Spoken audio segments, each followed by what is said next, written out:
예, 오늘은 PPT를 준비했습니다. 방송실 우리 연결 좀 해주세요. 우리 이단들에 대해서 지금 오늘까지 4주 동안 계속해서 살펴보고 있는데 오늘 마지막 시간으로 한국의 이단들에 대해서 좀 살펴보려고 합니다. 이단들에 대해서 좀 여러분이 알기 좀 쉽도록 PPT를 준비를 했는데, 사실 이단들에 대해서 여러분 제대로 공부하려면 1년 내에 공부해도 안 될 것 같아요. 제가 뽑아놓은 자료만 해도 한 250페이지 정도 됩니다. 그걸 가지고 여러분이 다 세세하게 알 수도 없는 거고, 쉽고 또 중요한 부분만 뽑아가지고 말씀을 드리는 것입니다. 오늘도 여러분에게 말씀을 드리는데, 우리 한국의 5개의 이단들, 대표적인 이단들만 좀 소개를 해드릴 것인데, 그 이단들마저도 교리들이나 뭐 이런 것들을 다 하려면, 예를 들어서 구원파 하나만 해도 한 2주, 3주는 걸릴 거예요. 그런데 아주 이렇게 핵심만 뽑아서 여러분에게 말씀을 드리는 거니까, 이게 다가 아니지만 그래도 여러분이 한 번쯤은 들어서 이해하는 것도 좋겠다, 이렇게 생각이 듭니다. 자, 한국의 이단에 대해서 우리가 살펴보는데, 우리 첫 번째로 살펴볼 내용이 이단을 구분하는 방법입니다.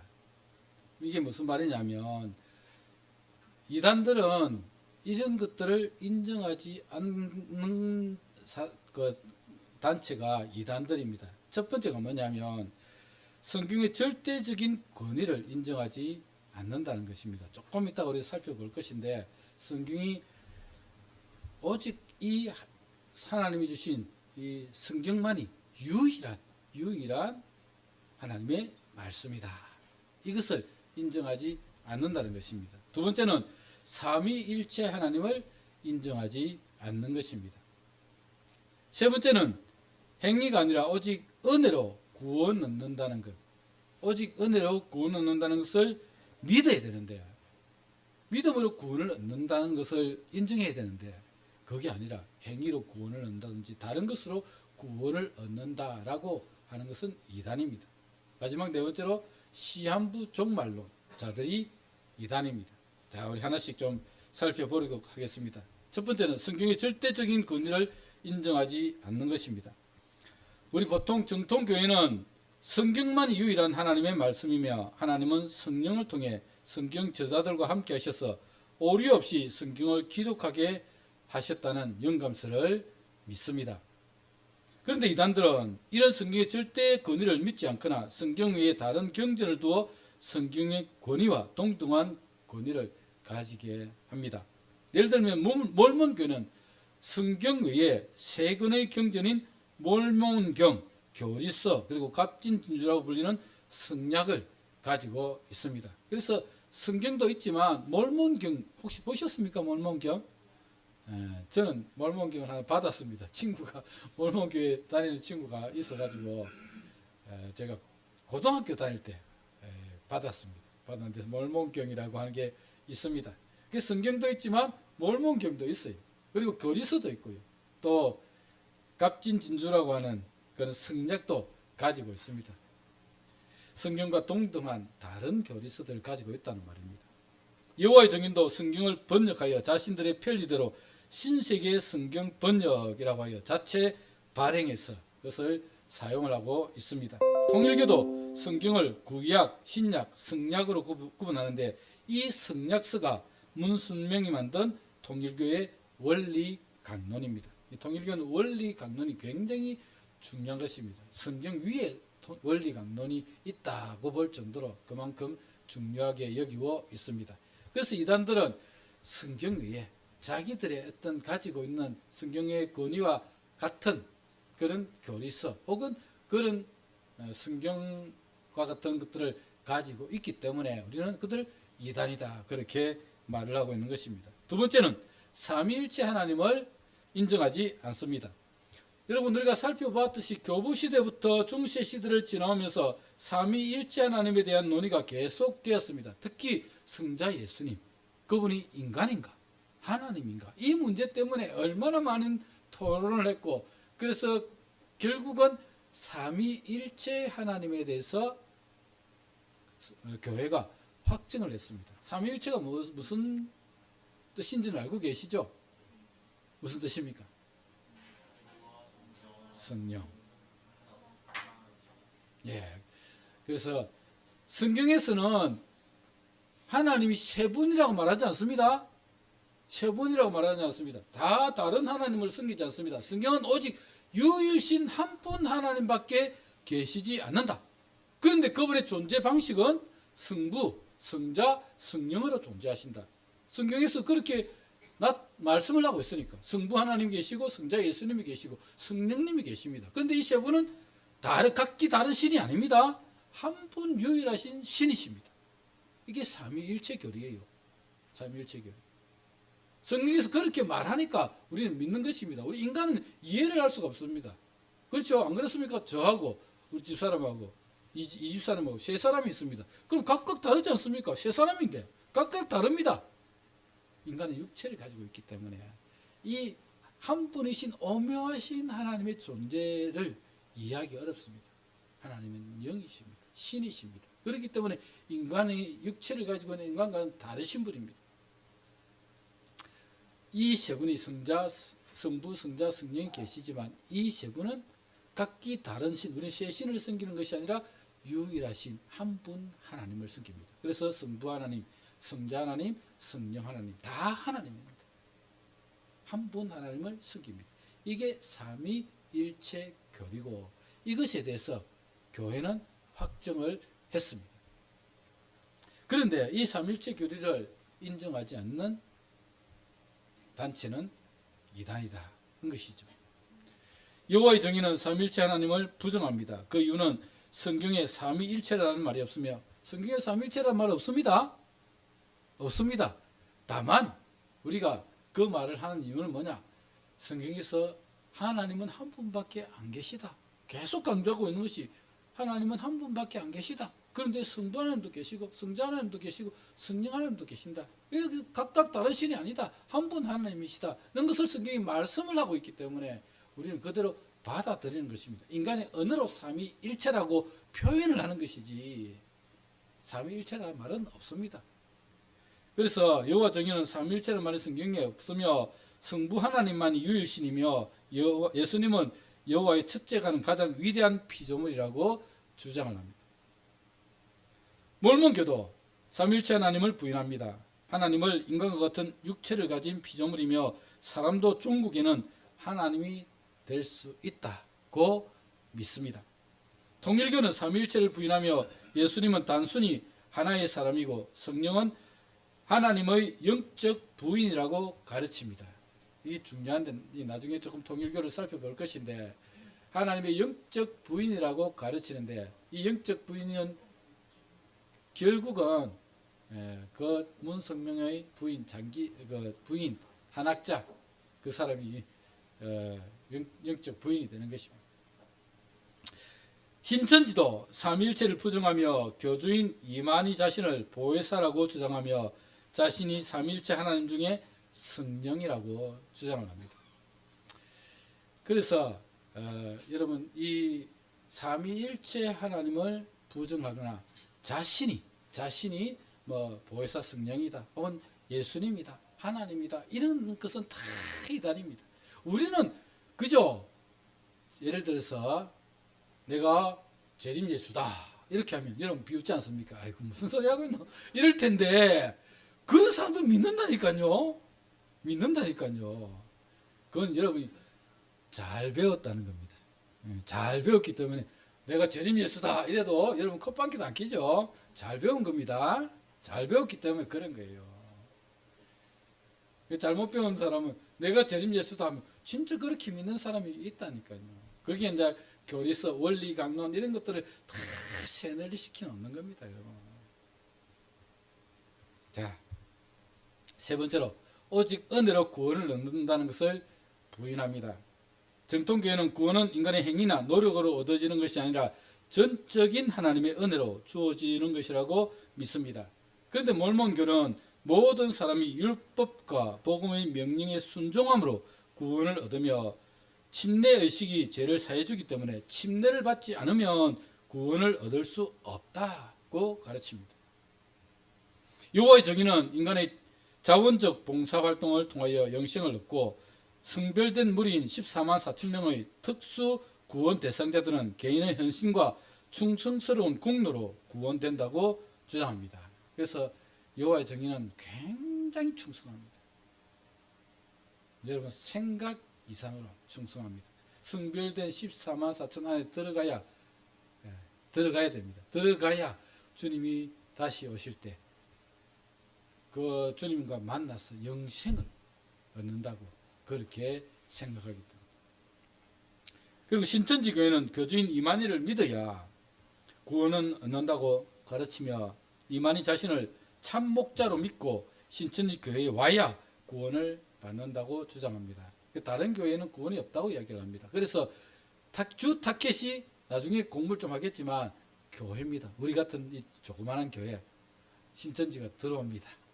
들어오면 신천지가 와서 처음에는 열심히 합니다. 하다가 이제는 담임 목사의 허물들을 다 일일이 적어놓고 이제 씨를 뿌립니다. 성도들에게 부정적인 씨를 뿌립니다. 막 뿌리가 담임 목사 이런 게 잘못됐고 이렇게 잘못됐다 막 이야기하면 성도들 간에 분란이 일어나고 그러다 보면 이제 나중에 담임 목사 쫓아내고 그 교회를 신천지가 꿀꺽 합니다. 자기 교회만 구원이 있다고 믿기 때문에 그렇습니다. 자, 시한부 종말론자들도 여러분 이단이라고 우리는 정의를 내립니다. 우리 구주 예수님의 재림은 성경 여러 곳에서 강조하고 있지만 그 날은 사람도 모르고 천사도 모르고 아들인 예수님도 모른다고 성경이 기록하고 있습니다. 종말의 시간을 알 수 있는 분은 오직 하나님 한 분뿐이십니다. 그런데도 종말의 시간을 예언하며 몇 년, 몇 월, 며칠에 재림할 것이라는 무리가 있다면 이단이 아닐 수가 없습니다. 이 시한부 종말론자들은 대부분 세대주의 전천년주의자들이며 구원의 시간들을 연대기적으로 계산하여 그날을 예언합니다. 또한 요한계시록을 임의대로 해석하거나 억지 해석을 하여 사람들에게 혼란을 주는 것도 매우 경계해야 할 일입니다. 실제로 이단들의 대부분은 요한계시록을 임의대로 해석하여 만들어낸 것입니다. 자, 이렇게 이단들은 이런 특징들을 가지고 있는 겁니다. 이런 특징들이 있으면 이단이다 생각을 하시면 돼요. 그럼 이들을 지정하는 기준에 대해서 좀 생각을 해봐야 되는데 이단을 지정하는 기준은 교단마다 조금씩 차이가 있지만 대부분은 대동소이합니다. 장로교 교단의 경우는 2017년에 8개의 주요 교단 대책위원장들이 이단 결정 이후 제재 통합을 결의했습니다.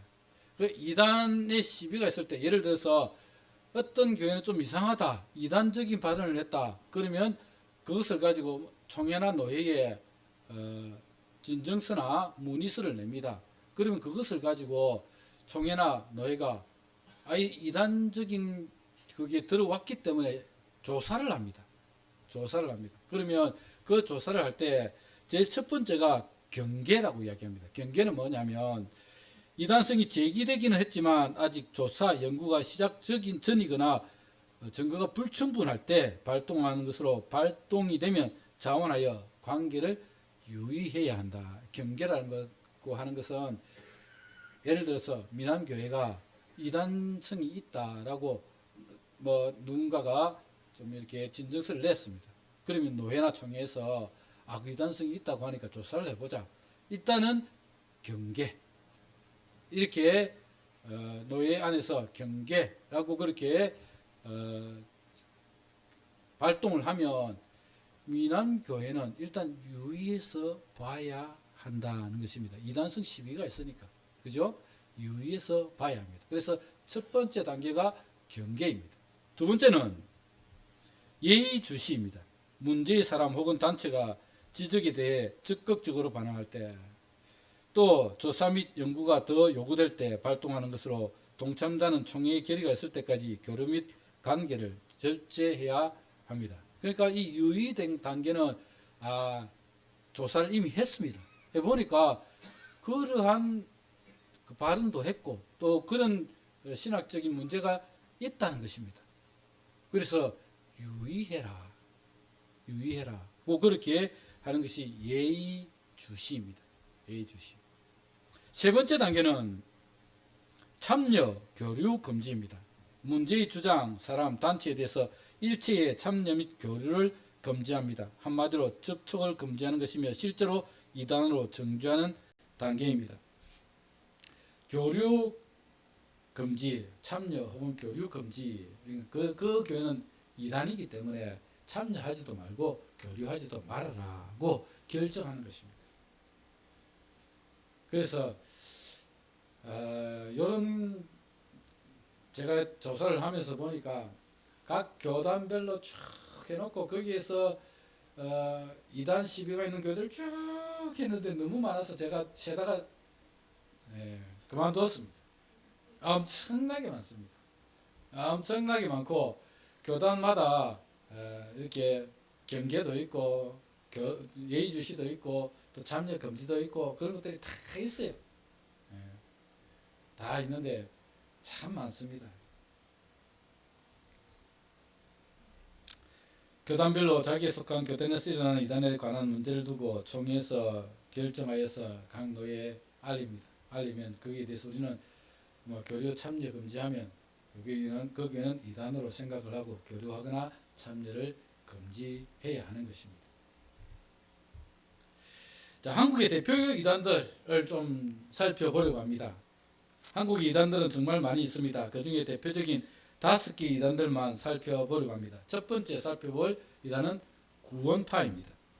구원파는 오대양 집단 자살 사건과 관련이 있고 세월호 사건 때 선사인 청진회원의 실소유주라는 것 때문에 유명해진 이단입니다. 그렇죠. 박옥수가 좀 대표격인데 사실은 좀 계속 살펴봅시다. 일단 조금 이따가 구원파에 대해서 살펴볼 것인데 둘째는 신천지를 살펴볼 것입니다. 신천지는 2020년 2월에 발생한 코로나19 집단 감염 사건으로 전국적인 관심을 받게 되었습니다. 세 번째는 통일교입니다. 통일교를 살펴볼 것인데 통일교는 한국에서 발생했지만 한국보다 해외에서 더욱 활발하게 활동하는 이단입니다. 이단 중에 가장 큰 이단이 통일교입니다. 통일교고 한국은 그리 많지 않습니다. 한 30만 명 내외 정도 되는데 한국보다도 해외가 훨씬 많습니다. 넷째는 안성홍 정인회의 하나님의 교회에 대해서 살펴볼 것이고 다섯째는 JMS로 불리는 기독교 복음 선교회입니다. 제일 처음 살펴볼 이단은 구원파입니다. 구원파라는 명칭은 교단 공식 명칭이 아니라 구원만 심각할 정도로 집착하고 강조한다고 하여 붙여진 별명입니다. 구원파의 본래 명칭은 기독교 복음 침례회, 또는 대한예수교 침례회 중에서 생명의 말씀 선교회, 그리고 기독교 대한예수교 침례회 중에서 기쁜 교회 선교회, 이 세 개 교단을 칭하는 말입니다. 혹시 가다가 기쁜 교회 선교회 뭐 이런 간판 보신 적 있습니까? 네, 구원파입니다. 구원파. 또 생명의 말씀 선교회. 생명의 말씀 선교회는 잘 보지 못했던 것 같아요. 그리고 기독교 복음 침례회. 기독교 복음 침례회도 구원파입니다. 침례회라는 이름을 달고 있지만 기독교 한국 침례회와 성서 침례교회 등 주류 침례교단과는 관계가 없다고 그 침례회에서 밝힌 바 있습니다. 조금 역사적으로 보면 좀 복잡한데 그런 다 생략했습니다. 들어봐야 뭐 알지도 못할 거고 그건 별 중요하지도 않고 그래서 다 생략했습니다. 구원파가 세간에 유명해진 것은 구원파 세계 교단 대표 중의 한 명인 유병헌이 오대양 집단 자살 사건과 관련이 있다는 조사를 받은 것과 세월호의 선사인 청진의 회원의 실소유주라는 의혹을 받았기 때문입니다. 그래서 이 구원파의 교리를 좀 좀 간단하게 살펴보겠습니다. 구원파의 교리 보면 첫 번째 율법 폐기론입니다. 구원파는 한 번 구원을 받은 후에는 죄를 지어도 상관없다거나 죄를 지어도 죄가 되지 않는다고 가르칩니다. 그러나 구원받은 사람이 계속 죄를 지으면 그리스도의 심판석에서 심판을 받을 때 상을 받지 못하며 이는 부끄러운 구원 혹은 불 가운데서 얻는 구원이라고 가르칩니다. 자, 구원에 대해서 조금만 제가 설명을 하겠습니다. 여러분, 우리가 구원을 한번 받았다면 이들 주장대로 구원이 사라지거나 그렇게 하는 건 아니에요. 그게 맞습니다. 맞아요. 그런데 구원은 오직 하나님만 아세요. 이게 진짜 구원인지 가짜 구원인지는 우리 인간은 모릅니다. 구원은 자기는 구원받았다고 말을 하지만 그의 행위나 삶이 구원과 관계없는 죄만 짓고 나쁜 짓 하면 우리는 그 행위를 보고 저 사람 구원받은 사람이 아니다, 성도가 아니다라고 판단할 수 있습니다.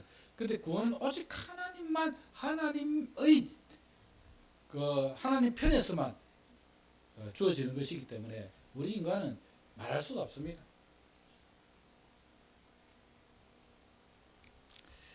그런데 구원 받았는데 불 가운데서 구원 혹은 부끄러운 구원이라고 이야기하는데, 여러분, 부끄러운 구원, 불 가운데서 얻는 구원 이런 게 있을까요?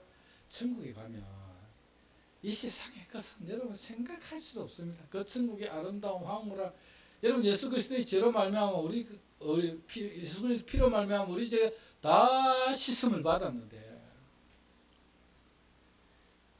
그 은혜로 말미암아서 우리가 구원을 받은 것인데, 부끄러운 구원, 불 가운데서 얻는 구원 아닙니다. 하나님이 주신 구원은 놀랍습니다.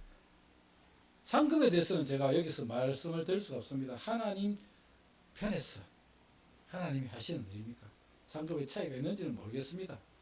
그런데 부끄러운 구원이라는 있을 수가 없어요. 그 구원 자체가 얼마나 놀라운 일인데, 얼마나 복인데.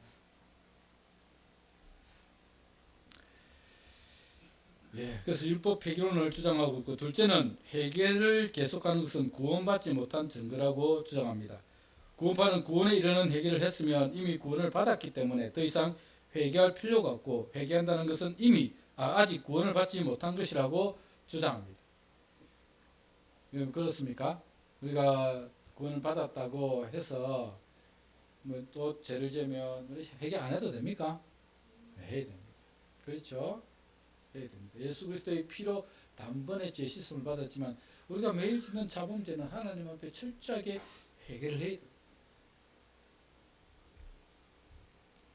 셋째, 구원에 대하여 날짜와 시간을 정확하게 기억하지 못한다면 구원을 받은 것이 아니라고 주장합니다. 옛날에 구원파가 전도할 때 많이 사용했던 것입니다. 당신 구원받았다고 얘기하는데 몇 년, 몇 월, 며칠에 구원받았는지 아느냐? 모른다면 그건 구원받은 거 아니다. 우리 게 없나? 그러면 내 구원을 확실하게 받도록 해줄게. 뭐 이렇게 전도를 옛날에 했었습니다.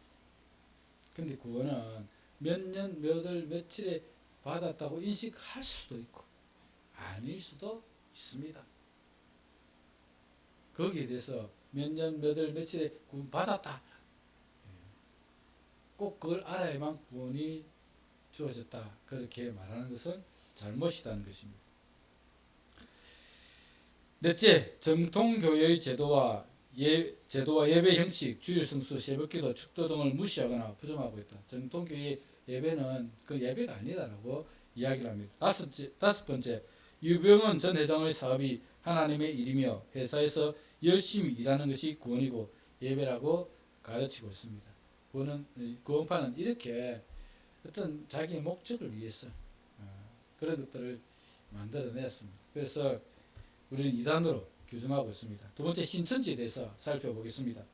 정식 명칭은 신천지 예수교 정거장막 성전이고 약칭으로 신천지라고 부릅니다. 신천지는 1984년 3월 14일에 교주인 이만희가 창설한 이단입니다. 교주적 특징은 종말론입니다. 1966년에 세워진 장막 성전을 중심으로 요한계시록의 예언이 성취되기 시작했으며 12지파 14만 4천 명과 흰 무리가 완성되면 하늘에 있는 거룩한 성 새 예루살렘이 지상의 은혜와 신인 합의를 이루어 사람이 죽지 않고 영생한다고 주장을 합니다. 신천지는 2020년 2월에 발생한 코로나19 집단 감염 사건으로 전국적인 관심을 갖게 되었습니다. 이 신천지는 전도 방법이 아주 특별합니다. 앞에서 조금 제가 말씀을 드렸습니다만 신천지가 여러 방송과 언론의 주목을 받고 코로나19의 영향으로 정부로부터 많은 제재를 받았지만 계속 성장하는 이유는 그들이 교묘하고 체계적인 전도 방식 때문에 그렇습니다. 신천지의 전도자를 추수꾼이라고 부르는데 그들은 기성교회를 덜 익은 밀로 규정하고 있으며 그 교회를 얻는 것을 마침내 수확했다라고 표현합니다. 앞에서도 말씀을 드렸습니다만 우리 민안교회 같은 이 기성교회를 덜 익은 밀로 규정을 합니다. 그리고 사람을 심습니다. 한 두세 명씩 심어놓습니다. 심어놓고 처음에는 정말 열심히 봉사하고 충성을 합니다. 그리고 교회에서 어느 정도 인정을 받고 또 직분을 받기 시작하면 그때부터 이제 담임 목사의 그동안 다 적어놓았던 허물들을 성도들에게 막 이야기를 하고 그러면 성도들 간에 그런 것들을 통해서 담임 목사님 그런가 보다 이렇게 또 분란이 일어나고 그래서 싸움을 일으키고 그래서 교회를 빼앗아 가는 경우가 많았습니다. 그들이 추수꾼입니다. 그래서 우리 교회도 문 앞에 신천지 출입 금지, 출입을 금합니다. 이게 왜 중요하냐면 법적인 다툼이 생겼을 때 그게 없으면 신천지가 들어와도 묵인했기 때문에 그건 교인이라고 인정을 합니다.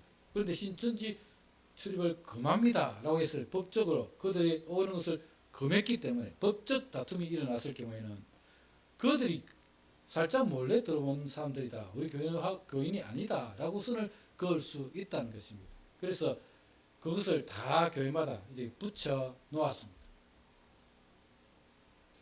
이런 문제들이 많았기 때문에 여기 법적인 다툼들이 있었기 때문에 그런 것을 붙이게 된 것입니다. 이렇게 초기 타겟은 개신교 교회들이었지만 이제는 그 개신교 교회들을 넘어서 가톨릭의 교인들에게까지도 이렇게 전도를 하기 시작했습니다. 가톨릭 신자에게도 성서 공부, 피정 등을 핑계로 많이 접근하고 있습니다. 성경 공부하러 온나 또 피정이 뭐냐면 그 밑에 보시면 피정은 일상생활에서 벗어나 성당이나 수도원 같은 곳에서 묵상이나 기도를 통하여 자신을 살피는 일을 말합니다. 그래서 신천지 교회 어떤 기도원 같은데 그런데 좀 며칠 묵으면서 좀 심신을 수양해라 천주교인들한테 그렇게 유혹을 해서 데려가서 성경 공부 시킵니다. 또 불교계에도 접근을 해서 짐승에게도 영혼이 있느냐 이런 식으로 질문을 합니다. 짐승에게 영혼이 있느냐 그렇게 발언하며 성경과 불경을 교리로 엮어버리고 불교도 기독교의 한 분파라는 식으로 사실상의 개종을 종용하고 있습니다. 이러한 전도 방식은 신천지에 끌어들이려는 대상에 대한 프로파일을 사전에 물밑 조사해 취향, 성격, 직업, 진로, 고민, 인간관계 등을 파악한 뒤 그에 맞는 전략을 짜고 이를 연기할 수 있는 사람을 차출해 포교 대상을 깨는 방법을 쓰기 때문입니다. 예를 들어 보겠습니다. 상대의 프로필 파일을 여성 한 사람을 타겟했습니다. 여성이고 공학도이고 어머니와 관계가 나쁘다. 그 여인이 그분이 그 여자분이 이런 결론을 내렸으면 거기에 대해서 남성 공학도 포용력 높은 사람이란 느낌으로 가장 적합한 사람을 차출해서 포교 대상과 천천히 친밀도를 높인 뒤 신천지로 입문을 시키는 것입니다. 그러니까 한 사람이 있으면 그 사람의 프로파일을 받습니다. 받아가지고 그 사람을 다 파악한 뒤 여기 가장 적합한 사람이 누구일까를 신천지 교인들 중에서 차출을 합니다. 그리고 이제 연기를 시키는 거죠. 여자면 보통 남자를 보냅니다. 그래서 관계를 아주 좋게 만들고 그래서 호감을 갖게 만들고 그래서 그들의 문제들을 하나씩 이야기해 주면서 위로도 해주고 그리고 이제 교회 나와서 성경 공부하자 이렇게 끌어들이는 것입니다. 자, 세 번째 통일교에 대해서 한번 살펴보겠습니다. 통일교는 문선명이 설립한 이단으로 원래 명칭은 세계기독교 통일신령협회였으나 1997년 4월에 세계통일가정연합으로 개칭을 했고 약칭인 통일교로 널리 알려져 있습니다. 통일교는 여러 분파가 있는데 통상적으로 주교단인 세계통일가정연합을 통일교라고 말합니다. 통일교가 발생하게 된 배경을 이해하는 것이 통일교를 이해하는 데 도움이 될 것 같습니다. 문선명이 16살이 된 해인 1936년 4월 17일 부활절 새벽 정주에 있는 묘두산에서 기도하던 중 문선명 앞에 예수님이 나타났다고 합니다. 자기가 기록해 놓은 자서전에 그렇게 되어 있습니다. 예수님이 문선명에게 말하기를 고통받는 인류 때문에 하나님이 너무 슬퍼하고 계시느니라 지상에서 하늘의 역사에 대한 특별한 사명을 맡아라고 말했다고 합니다. 문선명은 이 경험으로 자신이 메시아로서 태어난 존재임을 자각했다고 합니다. 해방 후 문선명은 1945년 10월 4일부터 6개월간 서울 상도동에 있는 김백문의 이스라엘 수도원에서 지냈습니다. 그 후 1940년 6월 6일에 평양으로 들어가 전도를 시작했습니다. 그러나 당시 신흥 종교를 탄압하던 북한 안전부에 의해서 두 번이나 체포되어서 투옥하게 됩니다. 투옥 중 6.25 전쟁이 발발하여서 1950년 10월 14일에 유엔군이 북진하면서 감옥에 있던 흥남을 폭격하여 감옥 담이 무너지면서 감옥에서 나오게 되었다고 합니다. 평양을 거쳐 남아 55일 만인 1951년 1월 27일 부산 초량에 도착한 문선명은 부산과 대구를 중심으로 활동하다가 그해 5월 11일부터 다음해 5월 10일까지 1년에 걸쳐 통일교의 첫 교리서인 원리원본을 집필합니다. 이때 만든 원리원본, 이것을 계속 보완하고 한 게 원리강론이라는 것인데 그 통일교의 교리서입니다. 성경보다 굉장히 위에 있는 것입니다. 교주 본인이 예수 다음으로 강림한 구세주, 재림 메시아라고 주장하는 이단 중 세계에서 가장 큰 규모와 영향력을 갖추고 있습니다. 가정연합에 따르면 신자 수는 대한민국에 30만 명, 일본에 60만 명, 필리핀에 12만 명, 콩고 민주공화국에 11만 명, 태국에 10만 명, 미국에 10만 명 정도라고 합니다. 2015년 기준으로 한국을 제외한 해외 신도만 300만 명 정도라고 합니다. 이렇게 엄청나게 성장할 수 있었던 게 뭐냐면 굉장한 사업을 확장을 했습니다. 엄청나게 사업을 확장했고 거기에 이제 그 일하러 온 사람들 다 포교해서 다 신자로 만들고 그렇게 했습니다. 또 가정 이렇게 결혼을 시켜줍니다. 통일교회는 여러 쌍을 한꺼번에 결혼을 시켜줍니다. 국제 결혼도 많이 시켜주고 특히 일본 여성들을 많이 데려와서 한국 사람과 결혼을 많이 시켜주었습니다. 이런 것들을 통해서 계속 포교를 했고 그래서 신도수가 엄청납니다. 재산도 엄청나고요. 문선명이 죽고 난 이후에 그 아들들과 또 부인과 이런 갈등 때문에 막 깨지고 나눠지고 했지만 세력이 좀 약해지긴 했지만 그래도 지금도 그 재산이 어마어마합니다. 좀 더 뭐 자세하게 이야기하면 옛날에 김일성과도 만나고 여러분 북한에도 많이 그 갖다 주고 그뿐만 아니라 지금 미국 대통령 트럼프와도 좀 관련이 있고 그렇습니다. 일본의 자민당과도 많이 관련이 있고 이걸 연구를 해보면 참 재밌기도 하고 이 통일교가 진짜 한 세기에 아주 대단한 문선명이 대단한 사업가이며 종교가이며 대단했던 사람입니다. 어쨌거나 우리나라는 지금 뭐 문선명 이야기 잘 안 하지만 대단한 이단 중에 한 이단이 통일교입니다. 다음 네 번째 하나님의 교회 안상홍 정인에 대해서 살펴보겠습니다. 하나님의 교회 세계보험선교협회는 안식교에서 그들의 교리를 반박하다가 탈퇴한 안상홍이 부산에서 1964년에 창단한 이단입니다. 자, 이 하나님의 교회는 제7일 안식교에서 나온 이단이다. 이걸 기억하셔야 돼요. 제7일 안식교는 여러분 토요일 예배를 드립니다. 주일 예배 안 드립니다. 토요일 예배 드립니다. 그래서 요 제7일 안식교에서 나온 이단이다. 그걸 미리 생각을 하셔야 돼요. 한국 내에서는 간단하게 하나님의 교회라고 축약해서 부르며 이전 명칭인 하나님의 교회 안상홍 정인의 약칭인 안정회라고 부르기도 합니다. 이들은 안상홍과 장길자의 신격화 교리, 안식일, 유월절 등 절기 준수 교리 등으로 이단으로 정제되었습니다. 대표 교회는 경기도 성남시 판교 신도시에 소재한 새 예루살렘 판교 성전입니다. 교리를 잠시 살펴보면 아버지 하나님, 안상홍을 아버지 하나님이자 재림 예수이자 성령이라고 주장합니다. 어머니 하나님도 있습니다. 성경에는 아버지 하나님뿐만 아니라 어머니 하나님도 있다고 주장합니다. 어머니 하나님을 장길자라고 하고 자기 부인입니다. 장길자라고 주장하며 성경에 나오는 엘로힘, 이 엘로힘이라는 단어가 여러분 엘로힘이라고 하는 단어는 성경에 엄청나게 2500번 정도 나옵니다. 하나님을 말할 때 우리는 하나님 혹은 야훼라고 이야기하지만 사실은 엘로힘이라고 하는 단어가 훨씬 많이 나옵니다. 하나님이라고 이야기할 때 엘로힘. 엘로힘이라고 하는 이 단어가 복수형 명사로 되어 있습니다. 복수라고 하는 것은 하나님 한 분이 아니라는 거죠. 그래서 하나님 아버지도 있지만 하나님 어머니도 있다. 하나님 아버지는 누구라고요? 안상홍. 하나님 어머니 누구라고요? 장길자. 자기 부인 장길자. 그래서 하나님 아버지 안상홍과 하나님 어머니 장길자가 하나님이다 라는 것입니다. 삼일체도 여러분 여호와가 사람의 모습으로 온 것이 예수이며 예수의 재림이 안상홍이라고 주장합니다. 그러니까 여호와가 사람의 모습으로 왔다. 그래서 사람이 되었다는 겁니다. 그 사람으로 오신 예수가 그 다음으로 온 사람이 누구라고요? 안상홍이다. 그렇게 이야기합니다. 자기가 하나님이라는 거죠.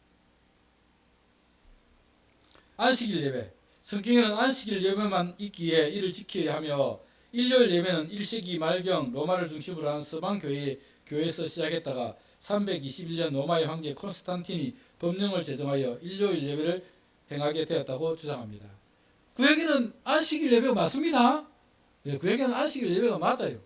그럼 신약을 넘어오면서 안식일과 주일은 다르죠. 안식일은 토요일입니다. 엄격하게 이야기하면 금요일 저녁부터 해질 때부터 토요일 해질 때까지가 안식일입니다. 안식일. 그래서 토요일 날 안식일 예배를 했습니다. 초대교회도 토요일 날 안식일 예배했습니다. 성경 보십시오. 토요일 안식일 예배했습니다. 유대인이었기 때문에 토요일 안식일 예배했습니다. 그러면 주일 날은 안 모였느냐? 모였죠. 뭐하러 모였습니까? 예수님께서 말씀하신 대로 떡을 떼기 위해서. 예수님께서 말씀하신 대로 너희가 이것을 내가 다시 올 때까지 계속해서 지키라. 그래서 떡을 떼기 위해서 안식 후 첫날 떡을 떼러 하여 모였다가 떡을 떼기 위해서 모였습니다. 모였는데 떡만 뗀 게 아니죠. 말씀도 나눴고 예배도 드렸습니다. 함께 교제도 했습니다. 그러니까 안식일 예배와 주일 예배가 초대에는 혼용되었습니다. 같이 했습니다. 심지어는 성경에 보면 날마다 성전에 모이기를 힘쓰고 매일 모이기를 힘썼다 할 정도로 그렇게 자주 모였습니다. 처음에는 초대교회는 안식일 예배와 주일 예배가 같이 있다가 이방인에게 복음이 전파되면서 이제 이게 좀 문제가 생겼습니다. 왜? 이방인들은 유대인이 아니에요. 구약의 안식일보다도 더 중요한 게 무슨 날이죠? 예수님이 부활하신 주일입니다. 주일입니다. 그래서 이방인에게 복음이 전파되면서 이 안식일 예배가 점차 주일 예배로 바꿔져 갔습니다. 그래서 요한계시록에 보면 이 주일이라는 단어가 주의 날에, 이 주일입니다. 주의 날에 이 요한이 밤모습에 그 유배를 갔다가 예수 믿는다는 유배를 갔다가 거기서 환상을 보는데 주의 날에 내가 보니 환상 중에 라고 하면서 주의 날, 주일을 언급하고 있습니다. 주일날 환상을 보았다는 것입니다. 그러니까 AD 한 90년 정도 됐을 때는 이미 주일이라는 개념이 거의 확립되어 가고 있던 시기였다는 것입니다. 그리고 점차 그것이 확장되어 가다가 여기 말대로 콘스탄틴이 기독교를 인정하면서부터 안식일이 아니라 그게 이미 어느 정도는 주일 예배가 다 확립이 되어 있었고 콘스탄틴은 그것을 기독교를 공인하면서 주일 예배를 선포한 것뿐입니다. 교회가 주일 예배를 확정한 것입니다. 그런데 여기에서는 제7일 안식교회는 성경에 주일 예배가 어디 있노? 안식일 예배가 맞지. 그렇게 주장을 하는 것입니다. 시간이 많이 지나는데 자꾸 말이 많아집니다. 제가 자꾸 말이 많아지니까 좀 이해를 해주시고, 어쨌거나 이 양사홍 정인회는 주일 예배를 인정하지 않습니다. 또 3차의 7개 절기를 굉장히 중요하게 생각을 합니다. 유월절을 포함해서 3차 7개 절기를 준수해야 된다고 주장을 하는데, 유월절에는 예수님의 살과 피로 약속된 떡과 포도주로 성찬을 하는데, 이는 새 언약 유월절을 하며 유대인의 유월절과 다르다고 합니다. 유월절에 예수님께서 제자들과 함께 마지막 만찬을 하셨죠. 그 유월절을 지킨다는 것입니다. 지킨 떡과 잔을 나누는데, 이 유월절은 구약의 유월절과 다르다. 사실은 같은 유월절입니다. 다른 게 아니에요. 무교절에는 금식함으로 예수님의 고난을 기념합니다. 부활절에는 축사한 떡을 먹음으로써 그리스도를 볼 수 있는 영안이 열린다고 주장을 합니다. 오순절은 초대교회 이른비 성령 강림의 날로 늦은 비 성령을 받기 위해 기념합니다. 이 무슨 말입니까? 오순절날 성령이 강림했지 않습니까? 오순절날 임한 것은 이른비 성령 강림이라는 것입니다. 그렇다면 지금 우리가 오순절을 지키는 것은 늦은 비 성령 강림을 위해서 지키는 것이다. 이 오순절날에 성령님이 우리 가운데 오실 것이다. 이런 것을 말씀을 하고 있는 것입니다. 나팔절은 대속죄를 준비하는 절기로 이날부터 열흘간 회개기도를 해야 합니다. 그래서 회개기도를 나팔절부터 10일 동안 하는 것입니다. 대속죄일은 모든 잘못을 회개하여 죄사함을 받는 날로 기념합니다. 그리고 초막절에는 늦은 비 성령을 덧입는다고 주장합니다. 초막절의 예언 성취인 새 예루살렘 성전의 완공계를 위한 전도대회를 이때 엽니다. 이것이 그들에게 굉장히 중요한 건데, 나중에 보면 이것들을 다 이야기해서 결국 안상홍이 새로 오신 메시아다. 이것을 다 교리로 엮어놨습니다. 넘어가겠습니다. 이제 마지막 5번째. 기독교 복음선교회 JMS로 유명하죠. JMS. JMS는 뭐죠? 정명석의 역자죠. 정명석. JMS. 1978년 대한민국 정명석이 창설한 이단이며 JMS라는 이름으로 더 많이 알려져 있습니다. 교리적으로는 성경관, 넷세관, 삼위일체, 재림관 등의 문제로 이단으로 규정되었습니다. 사회적으로도 굉장히 문제가 많았죠. 창설자 정명선의 성추문, 탈퇴자에 대한 테러 행위, 방송국 습격 등으로 한국 역사상 전무후무한 사이비 종교 스캔들을 일으켰습니다. 넷플릭스에서 정명석에 관해서 다큐멘터리를 만들었죠. 뭐죠? 나는 신이다. 나는 신이다. 이것을 방영해서 많은 논란을 일으켰던 그 이단이 JMS, 기독교 복음 선교회입니다.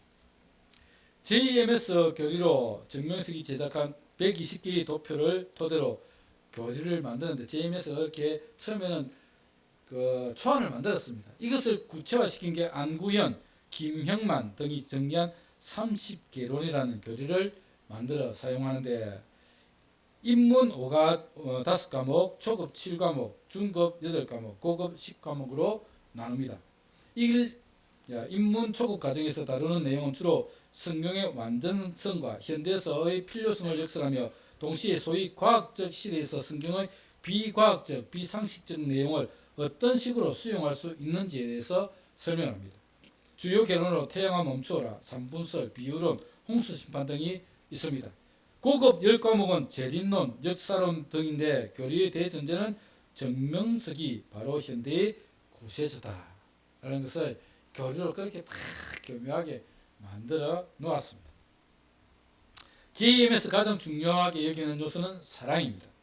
JMS는 신이 인간을 창조한 목적은 사랑의 대상체로서 인간을 사랑하고 또한 인간에게 사랑받기 위함이라고 합니다. 하나님은 인간을 애인 혹은 신부로서 창조하였다는 것입니다. 그렇기에 이전에 신에게 사랑받은 것에 그쳤다면 이제는 적극적으로 하나님을 사랑해야 한다고 가르치고 있습니다. 그래서 JMS 신도들은 하나님에 대한 사랑과 열정이 큽니다.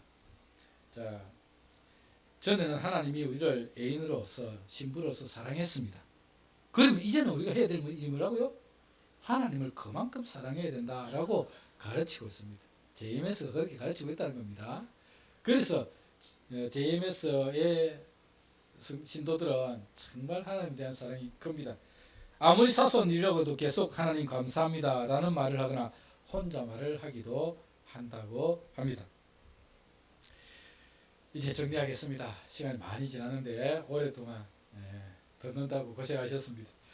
오늘은 한국의 대표적인 이단 5개만 살펴보았습니다. 그러나 한국의 이단은 생각보다 많이 있습니다. 여러분은 정식으로 신학을 공부하지 않았기 때문에 이단들을 분별하기가 쉽지 않아 이단에 빠질 수도 있습니다. 그러나 우리는 바른 신학 위에 세워진 교회에 다니고 있다는 것이 감사하게 됩니다. 이단들이 접근해 오면 그들과 대화를 하거나 그들을 전도해 보겠다고 가까이 하는 것은 옳지 않은 방법입니다. 저도 제 7일 안식교회 사람들과 조금 이렇게 이야기를 나눠봤는데 절대로 시간 먹히지 않습니다. 그들은 성경에 어디 주일 예배 드렸다는 게 어디 나오노? 안식일 예배밖에 없다. 뭐 그렇게 주장하는데 아무리 역사적으로 설명을 해도 틀렸다는 겁니다. 틀렸다. 그들은 이미 그들의 교리에 빠져있기 때문에 우리가 아무리 이야기한들 이길 수가 없습니다. 신학을 공부한 우리도 그들이 빠져있는 교리에서 그들을 빠져나오게 할 수가 없습니다. 그러면 도리어 우리가 빠질 가능성이 많습니다. 그래서 접촉을 안 하는 게 좋다는 것입니다. 이 사람들과 접촉해봐야 그들을 빼나올 수 없습니다. 그래서 접촉을 안 하는 게 더 좋습니다. 이단들은 이미 그들의 교리에 깊이 빠져 있어서 바른 교리를 전해도 듣지 않을 뿐만 아니라 자기들의 교리가 옳다고 주장하여 자기 교회로 와야 구원을 받는다고 주장을 합니다. 이단들과 접촉하는 것은 오히려 이단에 빠질 가능성이 높기 때문에 접촉을 하지 않는 것이 좋겠습니다. 지난 4주간 이단에 대해 살펴보았지만 이단들에 대하여 자세하게 살펴볼 수는 없었습니다.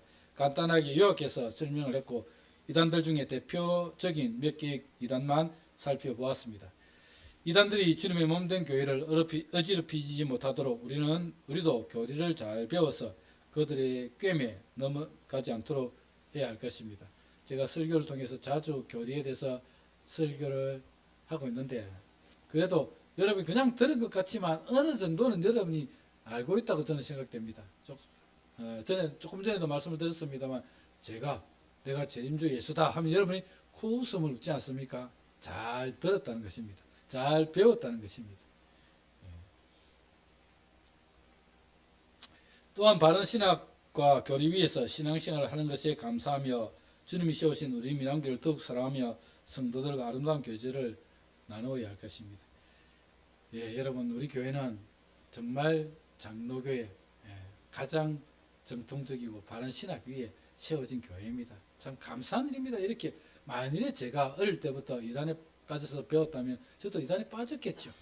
그런데 이런 바른 교회 위에서 신학을 공부하고 바르게 이렇게 성경을 배울 수 있다는 게 큰 복입니다. 감사하며 우리 교회 성도들과 함께 정말 예배와 또 교제와 섬김의 삶을 아름답게 살아가는 여러분 모두가 되시기를 주님의 이름으로 축복합니다. 말씀을 기억하면서 함께 기도합시다. 기도할 때 우리